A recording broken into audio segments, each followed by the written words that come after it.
Põe na tela aí, Jolton. Vamos para a esplanada de Lula. Pode soltar o VT do Lula.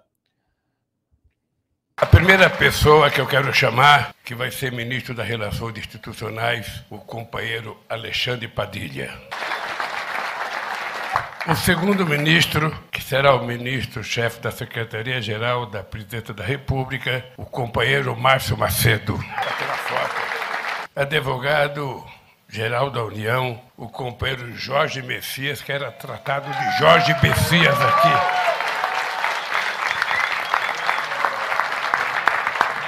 Nízia Trindade, ministra da Saúde. O companheiro que será ministro da Saúde, o companheiro ex-governador da Educação, ex-governador do Ceará, Camilo Santana. Que será ministra da Gestão, companheira Esther Deck. O companheiro que será o novo ministro dos Portos e Aeroportos, companheiro Márcio França. Uma companheira que será ministra da Ciência e Tecnologia, a nossa companheira do PCdoB, Luciana Santos. A companheira que ocupará o ministro da Mulher, a companheira Cida Gonçalves, a querida Cidinha, que ocupará o Ministério do Desenvolvimento Social, nosso melhor índio, companheiro Wellington Dias. O Ministério da Cultura, eu quero anunciar a nossa querida companheira Margarete Menezes. A pasta do Ministério do Trabalho, o companheiro Luiz Marinho. Do Ministério da Igualdade Racial, a companheira Aniele Franco. O Ministério dos Direitos Humanos, o companheiro Silvio Almeida. O que eu vou indicar agora vai ser a grande surpresa desta quinta-feira. E o ministro da Indústria e Comércio será o companheiro Geraldo Alckmin. Faltou o Vinícius Carvalho, da CGU. O cara mais importante para mim, que é o cara da Controladoria Geral, o companheiro Vinícius, dá a impressão que eu não queria ser fiscalizado.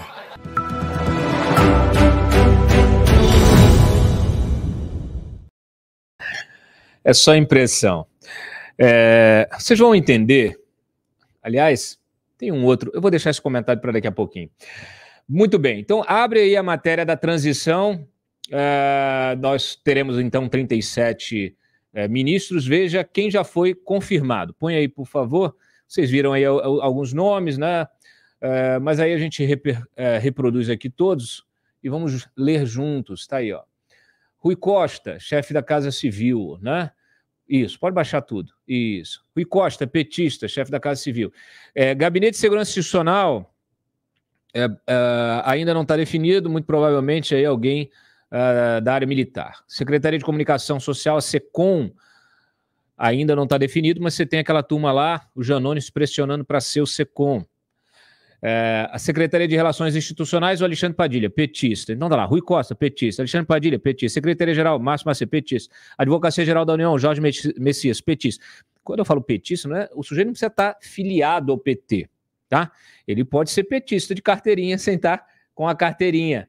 Basta que ele seja uma figura, uma pessoa, um operador do partido. Né? Uma figura de operação, alguém que já foi utilizado outras vezes, que já prestou serviço e que presta serviço ao partido, nas gestões do partido, e não ao Estado, em diferentes gestões.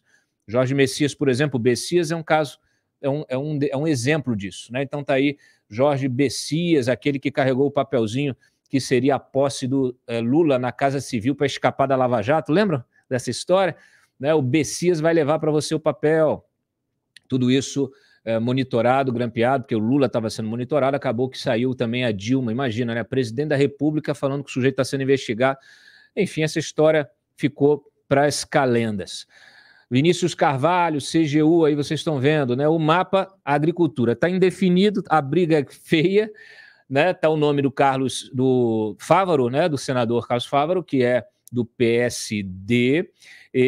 Ontem, inclusive, eu publiquei uma matéria mostrando que há uma articulação com o MDB para que ele seja o ministro. O primeiro suplente, a primeira suplente dele, que é do PP, vá para o governo do Mato Grosso, e o segundo suplente, que é do MDB, assuma a vaga de senador.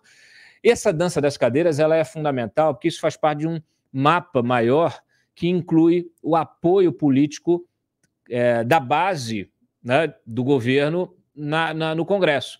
Então, o Lula não pode pegar assim, pega aí, ó, pega os senadores todos dos partidos aliados e coloca dentro da esplanada. Porque tem que ver quem é o suplente, quem vai ocupar esse cargo.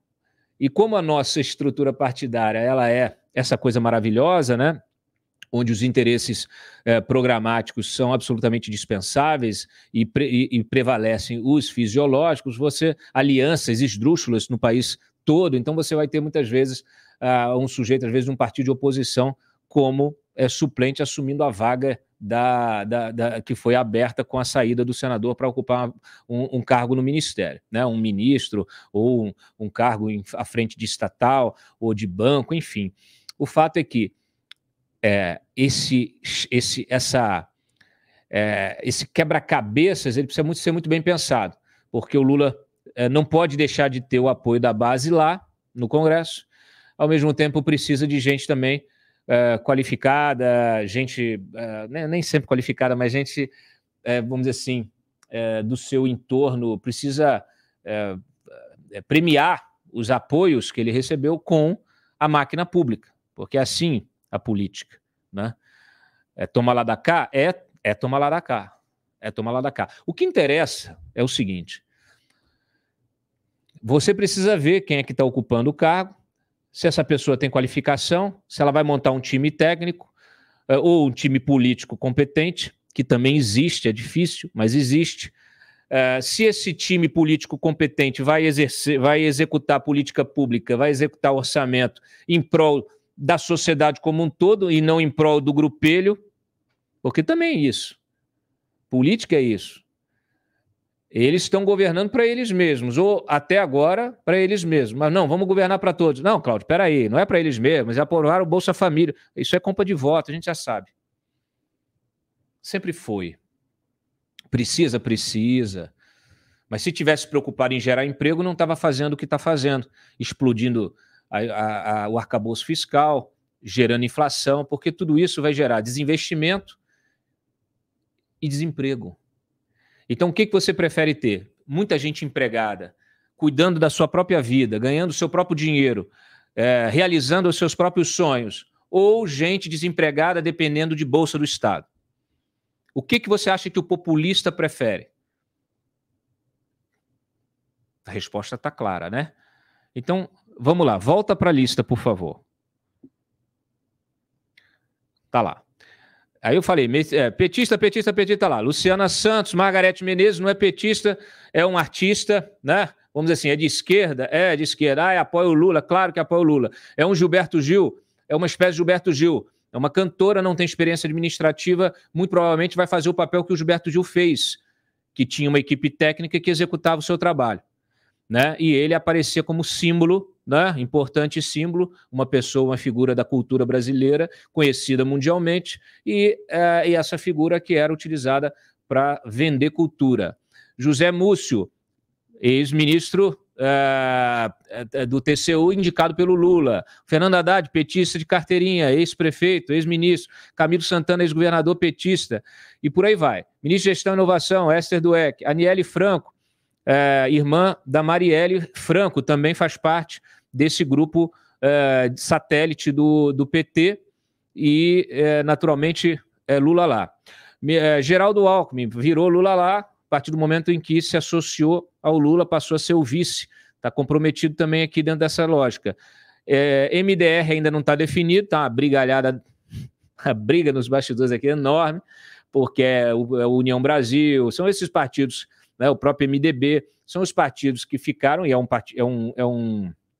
uma pasta que tem orçamento para caramba, então precisa ser realmente, dentro desse escopo aí das alianças, da construção de uma base de apoio, realmente ele vai ter que definir e escolher muito bem.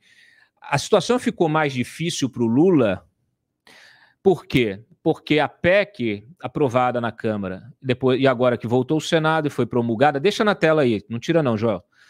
Essa PEC, ela reduziu em 1 ano essa brincadeira aí, desse gasto de 145 bi, né, mais 23 bi, o Bolsa Família fora do teto, ela reduziu para 1 ano. Então, quando reduz para 1 ano, cria-se uma exigência política, que é a melhor solução, na verdade, para o equilíbrio dos poderes, né, o balanço do poder, a balança do poder. Então, você tem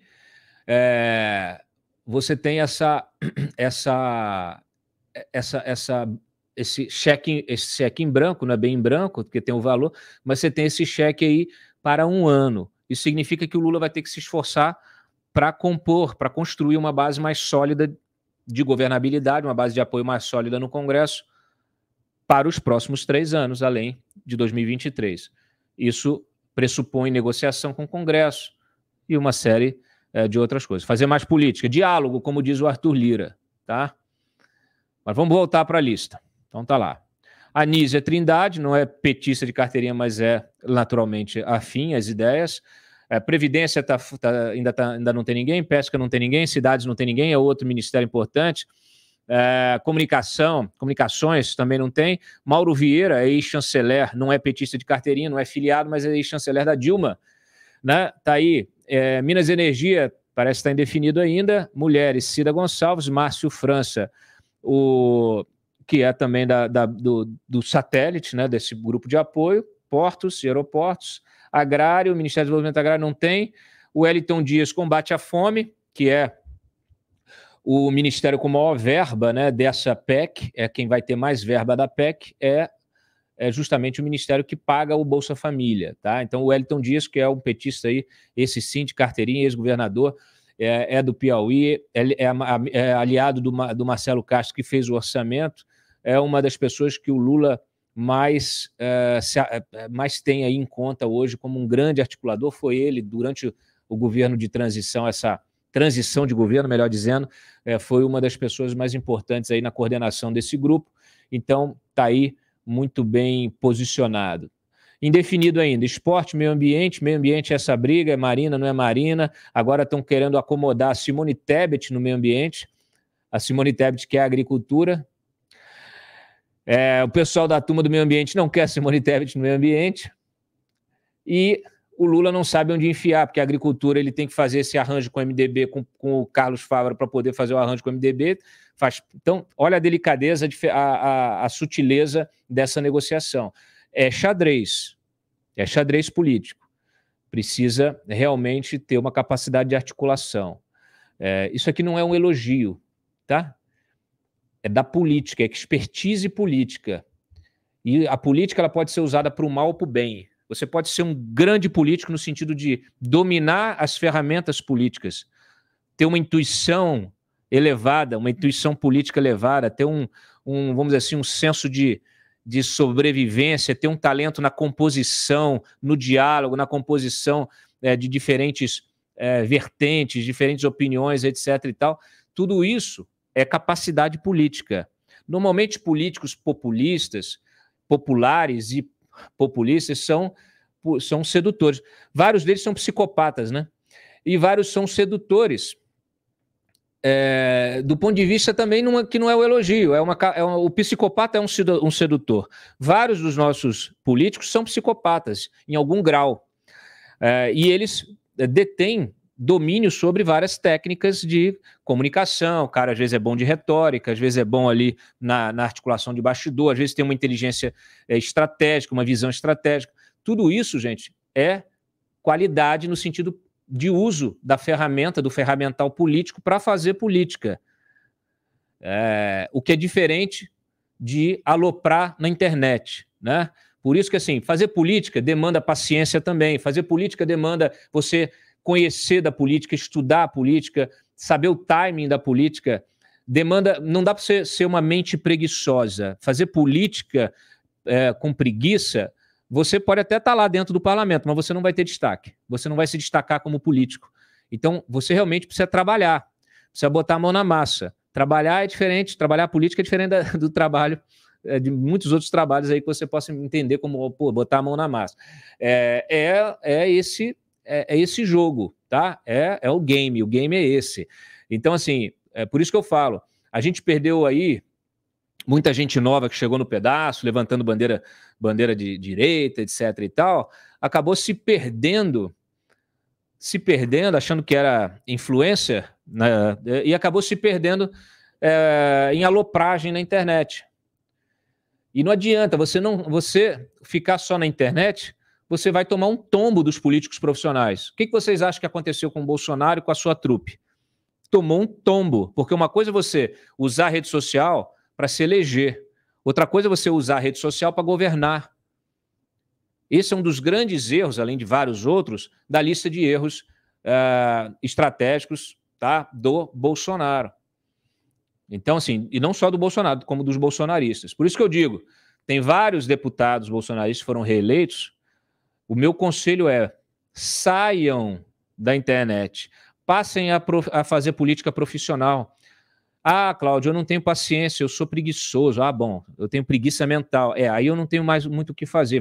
Tenta exercitar, vai para a academia do cérebro, né? Vai ler, vai assistir o Papo Antagonista, né? Vai ouvir, vai tentar dialogar, porque ficar fazendo alopragem na internet, sabe o que você ganha? Você ganha um processo do Alexandre de Moraes, ganha o bloqueio de suas contas e ganha cadeia também, né? Então, assim, essa é a verdade. Então, quer fazer política profissional?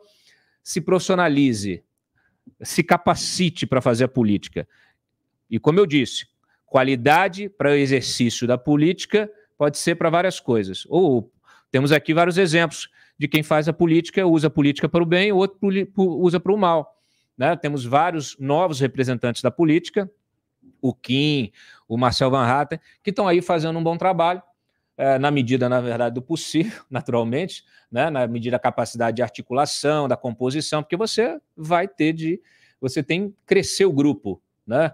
Que possa equilibrar esse jogo. Vamos ver como é que os nossos ex-lavajatistas aí, o Moro, o Deltan, como é que eles se comportam no parlamento, porque são bichos diferentes. Você ser um juiz é uma coisa, você ser um político é outra, é outro bicho, é outra coisa, é outra atividade, é muito diferente. Você ser um procurador é uma coisa, você ser político é outra. Tá? Tem gente que faz as duas coisas bem, tem gente que faz as duas coisas mal, tem gente que é muito bom numa e não é bom em outra. Tá? Então, é isso, a gente tem a lista, então bota lá a lista de novo, só para ver. Olha aí, ó. Transporte indefinido, povos indígenas indefinidos, Silvio Almeida, direitos humanos, Luiz Marinho, também aí do grupo de satélites, turismo, planejamento. Então tá aí, temos aí vários ainda que estão em aberto e vocês vão acompanhar os bastidores e as nomeações, tá? Tem a Rosângela, tá, a Renata, o que você acha da Conja? A Rosângela, é o que eu falo, nós vamos saber como é que as pessoas são como políticos no exercício do dia a dia. Nós vamos acompanhar com muito interesse. Eu, como jornalista, eu sou um observador, né? Já vi vários, aliás, mais de 2 décadas de observação política aqui, já vi muita gente ganhar poder, ficar fortão e depois cair em desgraça. Já vi gente passar incólume anos e anos e anos a fio, fazendo o básico ali sem se destacar. Já vi gente enfrentando o poder, já vi gente tentando revolucionar, já vi de tudo que vocês possam imaginar. Tá? Então, assim, é quase um olhar antropológico, porque é uma fauna. É uma fauna. Agora, uma coisa que eu já alerto sempre, alerto aos nossos espectadores, a vocês, e acaba sendo um alerta para os políticos de maneira geral, quem está chegando, né? Não pensem que é só no discurso, que é na postagem do Twitter, na lacração, que vai conseguir evoluir, não. Por quê? Porque quem está no poder, e aí a gente está falando de famílias, de nomes que estão aí na política há muito tempo, vocês vão lembrar, eu já escrevi sobre isso aqui, né? As nossas capitanias hereditárias, gente que está na política há mais de 100 anos, bisavô, avô, pai, neto, até o... E essas pessoas que estão na política, conhecem a máquina por dentro, tem muito poder, tem um leque de relações, uma network enorme que envolve pessoas, autoridades em diferentes poderes, que envolvem também empresários em diferentes setores. Então, muitas vezes, Você pode ver, por exemplo, aí, está aí resgataram para mim o Capitanias Hereditárias. Vale a pena ler esse artigo aí, é muito interessante. Mas esse artigo eu escrevi na época por causa da terceira via, porque a terceira via era toda uma via só, né? Primeira, segunda, terceira via eram todos políticos, tirando o Moro, que é um outsider, todos eles eram descendentes de políticos, né? Então isso ainda na pré-campanha, de quando é esse, bota aí, deixa eu ver, olha, de agosto, né? Não, de maio de 2022, então pré-campanha ainda. Então ainda estava o João Dória, né? Filho do João Agripino Dória Neto. Estava lá o neto do Tancredo, né?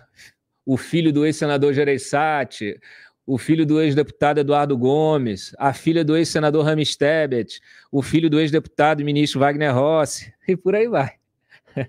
O Caiado.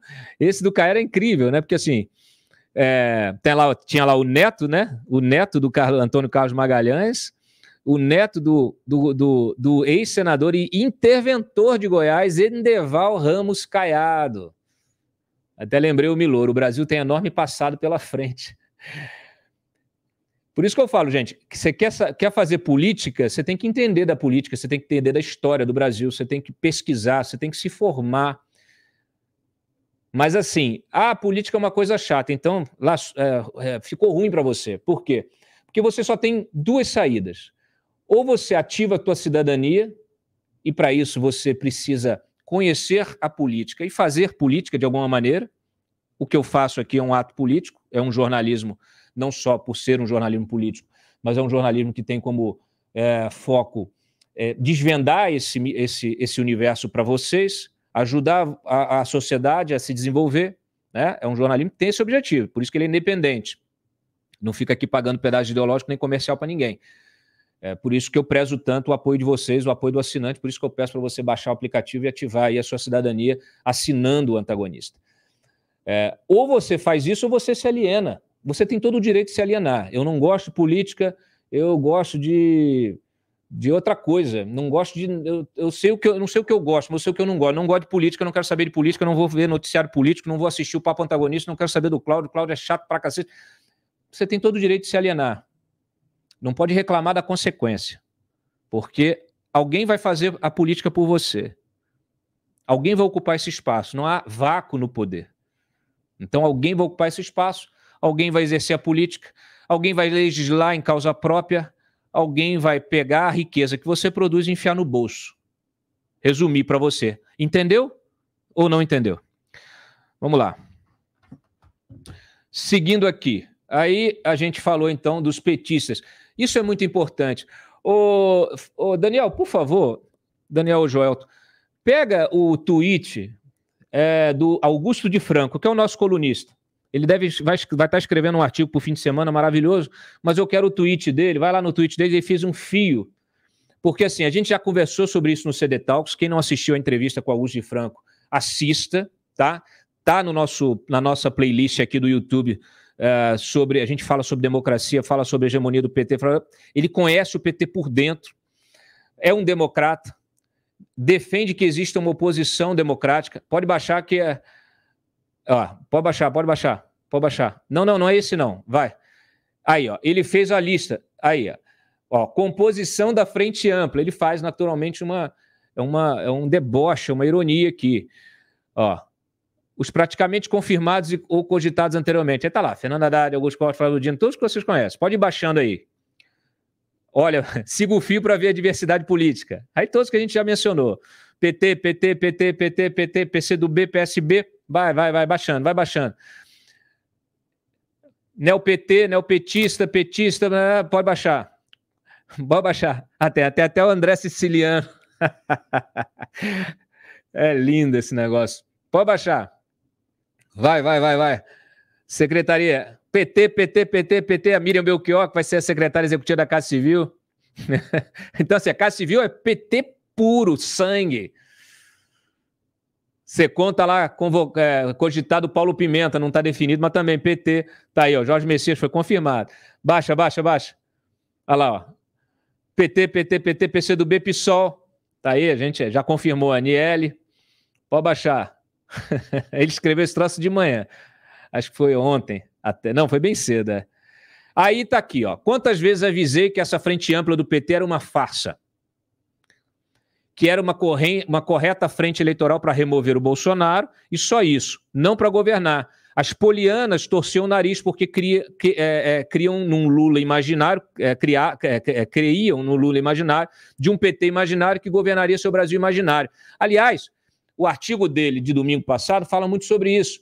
As polianas da imprensa, né, que idealizaram um Lula que nunca existiu, nunca existirá. Idealizaram um PT democrático que nunca existiu, nunca existirá. O que se tem é um partido hegemônico, um partido que, na hora de exercer o seu poder, o exerce de forma brutal. E aí, eu me lembrei até desse negócio que está na moda, positividade tóxica. É a imprensa, a positividade tóxica da imprensa, durante a campanha, com essa coisa de PT, de democracia. É democrata, frente democrata, faz democracia para o Brasil. Roubou, sequestrou o discurso em defesa da democracia, o discurso democrático, sequestrou, fez uso político disso, uso eleitoral, de forma brilhante. Eles são ótimos em propaganda. Eles são ótimos em propaganda e em acionar o judiciário para atingir seus objetivos. Tá aí o nosso querido o senador, agora me fugiu o nome dele, do rede, o Randolph. Aí o Randolph, que é petista, apesar de estar na rede, é petista, de alma, né? E toda hora ele se apoia no Supremo. Toda hora vai ao Supremo. Aliás, cabe um levantamento. Quantas vezes a rede, através do Randolph, já foi ao Supremo pedir para o Supremo legislar?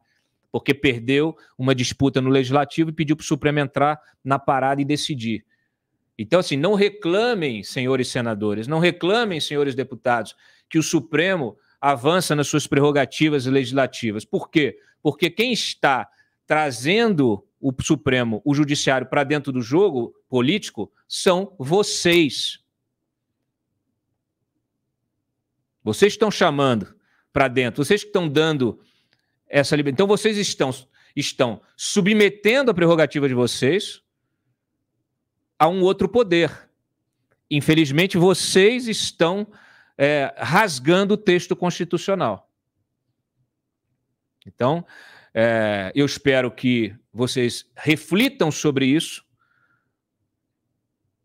e sejam bons perdedores, como são bons ganhadores. Ou será que não são bons ganhadores? Ou será que não vão governar para o país inteiro, vão governar só para o seu grupelho, igual o Bolsonaro fez? Eu espero que vocês governem para o Brasil. Não acredito que governarão, mas desejo que governem, porque também não é outro jeito. Vão assumir no dia 1º, precisam governar para o Brasil inteiro. E desejo muito que o façam. Assim como desejo que resolvam os problemas políticos dentro do campo político. Resolvam as questões legislativas dentro da legislatura, dentro do Congresso Nacional, sem pedir, arrego para o judiciário. E aí sim, ganhem ou percam, sejam vencedores ou perdedores, mas restringam o debate político à arena política, para que nós possamos retomar a estabilidade institucional que vocês tanto prezam, ou pelo menos dizem que prezam. Muito bem? É isso. Solta a vinheta aí. Ah, não. Aí agora sim. Eu queria falar mais uma coisinha aqui. Claro, a briga toda aí, Simone, né? Simone, eu já acabei de falar para vocês. Cadê o videozinho? Tem um trechinho. Tá aqui, ó. No relatório final da transição. A gente já vai entrar nele, mas eu queria botar o videozinho do Lula. O Lula fez um discurso muito democrático. Ele é lindo de discurso, ele é ótimo, ele é um dos caras melhores, já foi melhor até, mas ele, dos nossos políticos, ele é um dos que dominam melhor o discurso, a retórica, que também é uma ferramenta, né? Dentro, naturalmente, do nosso nível aqui. Não é um Obama. E aí eu não estou elogiando o Obama, estou dizendo que o Obama domina essa ferramenta da retórica. Então vamos lá. Põe lá. o Lula dizendo que é para a gente cobrar. Solta aí, por favor. Cobrando. E isso é importante. Não deixe de cobrar.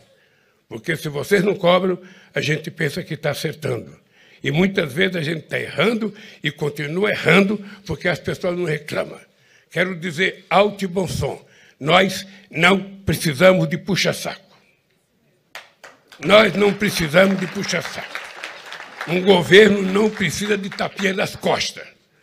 Um governo tem que ser cobrado todo santo dia para que a gente consiga aprimorar a nossa capacidade de trabalho. É isso que eu espero de vocês. Cobrem, cobrem e cobrem para que a gente faça, faça e faça. Obrigado.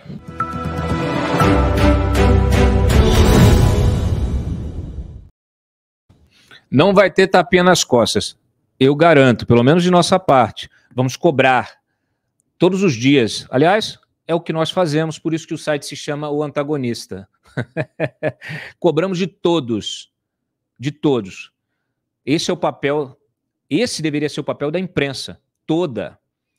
Se toda a imprensa tivesse a postura crítica, independente que nós temos, teríamos um país melhor, teríamos um judiciário melhor, um legislativo melhor, um executivo melhor, teríamos melhores serviços, seríamos uma sociedade mais evoluída.